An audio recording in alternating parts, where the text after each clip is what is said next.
فما ينفعش يبقى كريسماس عيدنا ولا لا؟ حدث في امرنا هذا ما ليس منه فهو رد. فالاعياد عبوديات، عشان كده النبي صلى الله عليه وسلم قال ان لكل قوم عيدا، وعيدنا اهل الاسلام الفطر والاضحى. لنا عيدنا بتاعنا احنا،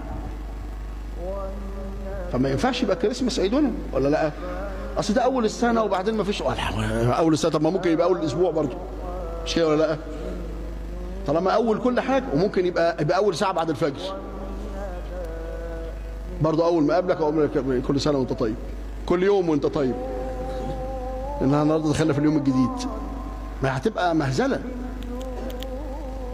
ان لكل قوم عيدا. وعشان كده بقى النبي عليه الصلاه والسلام لما جاء واحد وقال له ايه؟ قال يا رسول الله اني اريد ان انحر، اني نذرت ان انحر ابلا ببوانه.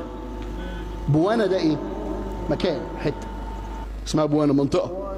قال له يا رسول الله انا عملت نذر لله عز وجل ان انا هذبح ابل في الحته دي. فقال له النبي صلى الله عليه وسلم هل كان فيها، خد بالك من كده، هل كان فيها من وثن يعبد؟ قال لا.